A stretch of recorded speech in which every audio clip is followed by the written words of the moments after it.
नमस्कार, अम्माज किचनमध्ये तुमचं स्वागत आहे। तर आज आपण भरलेली वांगी करणार आहोत, ते पण आपण खानदेश पद्धतीने भरलेली वांगी करणार आहोत। तर त्याच्यासाठी मी पाव किलो वांगी घेतली आहे, ती स्वच्छ धुवून मध्ये कट करून मिठाच्या पाण्यात भिजवत ठेवले आहे। आता एक कांदा मी उभा कापून घेतला आहे आणि तव्यात तो परतून घेतला आहे।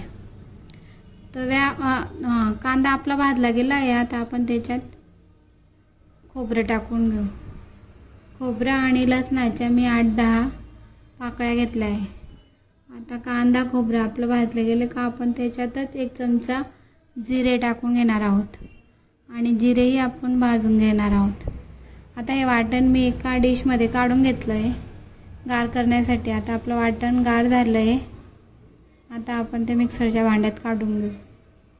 आता याच्यातच आपल्याला गरम मसाला, लाल चटणी, पाव चमचा हळद आणि 1 चमचा घाटी मसाला टाकायचा आहे आणि आपल्याला हे तळून घ्यायचं आहे।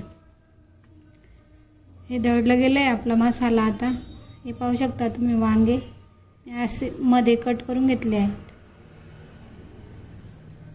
आता मी एक कढई घेतली आहे, कढई गरम करून घेतली। 1 चमचा 1 पळी तेल टाकून घेतलं आणि याच्यामध्ये मी 1 चमचा डाळीचं पीठ टाकून घेतलं। डाळीचं पीठ भाजून घ्यायचं आहे आपल्याला व्यवस्थित।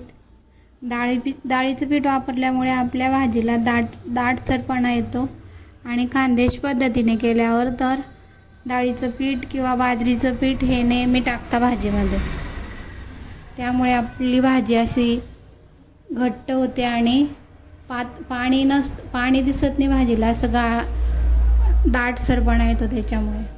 आता आपला मसाला चांगला तळला गेला आहे, आपण ते वांगी परतून घेऊ। मी याच्यामध्ये 2 छोटे बटाटे टाकले, ते पण मी टाकून घेते।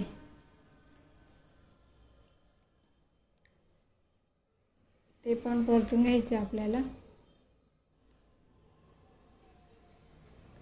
मिक्स करून घ्यायचं आहे।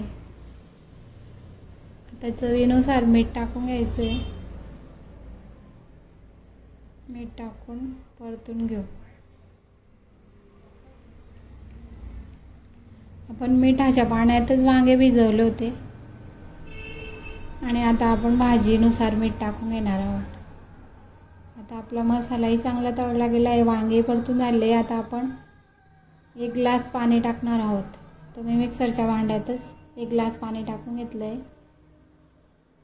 आणि पाणी टाकून घेतलं।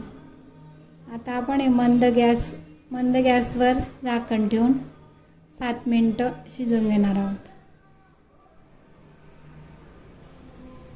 मी 1-2दा मध्ये उघडून पाहिलं होतं। तर आता 7 मिनिटानंतर आपली भाजी तयार आहे। आता मी या स्टेजला कस्तुरी मेथी टाकणार आहे। कस्तुरी मेथी हाताने कुस्करून घ्यायची आहे आणि ती आता आपण टाकून घेणार आहोत।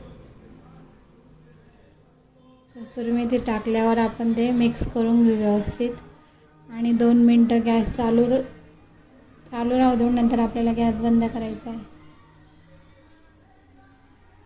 तर तयार आहे आपली खानदेश पद्धतीने मसाला वांगी। एकदा नक्की करून पहा।